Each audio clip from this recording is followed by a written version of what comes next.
Innal hamdalillah nahmaduhu wa nasta'inuhu wa nastaghfiruh wa na'udzu billahi min shururi anfusina wa min sayyiati a'malina may yahdihillahu fala mudilla lahu wa may yudlil fala hadiya lahu. Asyhadu an la ilaha illallah wahdahu la syarika lahu wa asyhadu anna Muhammadan abduhu wa rasuluh. Allahumma salli wa sallim ala sayyidina Muhammadin wa ala alihi wa ashabihi wa man tabi'ahum bi ihsanin ila yaumiddin. Amma ba'du. Wa ya ibadallah, usikum wa nafsi bitaqwallah wa ta'atihi la'allakum tuflihun. Qala Allah ta'ala fi kitabihil karim, a'udzu billahi minasyaitonir rajim. Bismillahirrahmanirrahim. Ya ayyuhalladzina amanu taqullaha haqqa tuqatih wa la tamutunna illa wa antum muslimun. Wa qala Nabi sallallahu alaihi wasallam, ittaqillaha haitsumma kunt wa atbi'is sayyi'atal hasanata tamhuha wa khaliqin nas bi khuluqin hasan. Hadirin jamaah Jumat rahimakumullah, tiada kata yang paling pantas kita senandungkan pada hari yang berbahagia ini melainkan kata-kata syukur kepada Allah Subhanahu wa taala yang telah mencurahkan dan mencucurkan berbagai kenikmatan kepada kita semua, sehingga kita semua dapat berkumpul dalam masjid yang mulia ini dalam keadaan sehat walafiat. Dan marilah kita merealisasikan rasa syukur kita dengan menjalankan segala perintahnya serta menjauhi segala larangan-larangannya. Salawat seiring salam semoga senantiasa tercurah kepada junjungan kita Nabi besar Muhammad sallallahu alaihi wasallam, juga kepada keluarganya, para sahabatnya, tabi'in, tabi'ut tabi'in, dan insya Allah terlimpah pula kepada kita selaku umatnya yang senantiasa berusaha untuk meneladani beliau. Amin.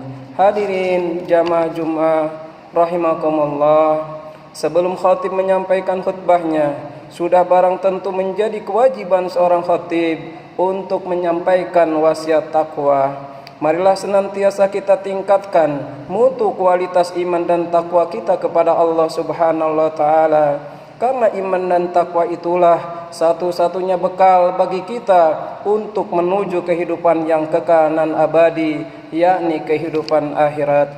Wa tazawwadu fa inna khairaz zadi taqwa wattaquni ya ulil albab.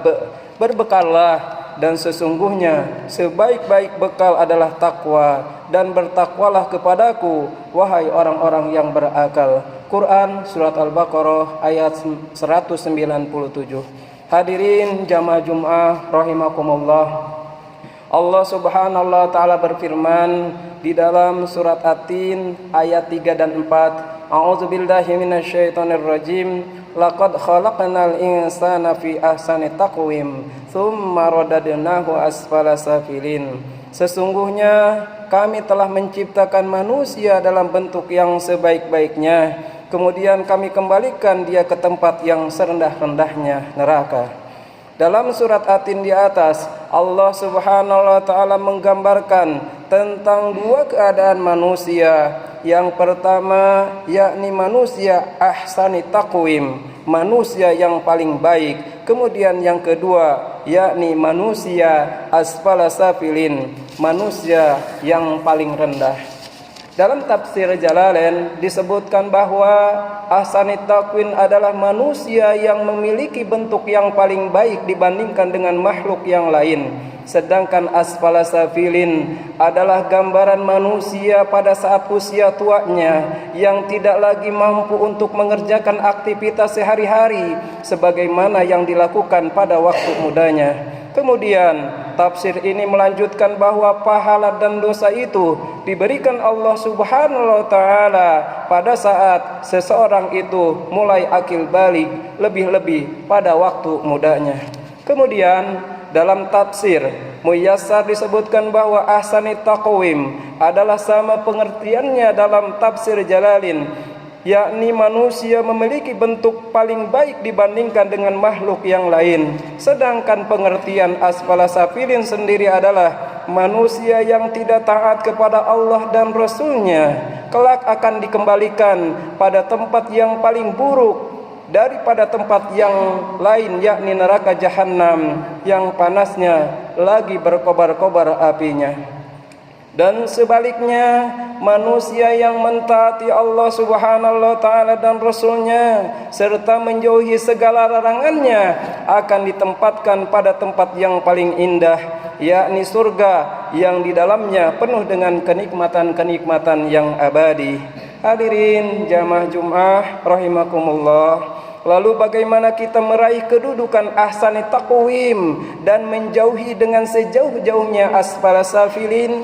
Pertama, kita harus mensyukuri karunia Allah Subhanahu wa taala yang berupa 2 mata, 2 telinga, 2 tangan dan 2 kaki yang masih sempurna ini dengan syukur yang sebenar-benarnya. Qul huwallazi ansha'akum wa ja'ala lakumus sam'a wal absara wal afidah qalilan ma tashkurun. Katakanlah, dialah yang menciptakan kamu dan menjadikan bagi kamu pendengaran, penglihatan dan hati, tetapi amat sedikit kamu bersyukur. Quran surat Al-Mulk ayat 23. Dan Allah Subhanahu wa taala berfirman, wa izza'adna rabbukum la in syakartum la azidannakum wa la in kafartum inna azabi lasyadid.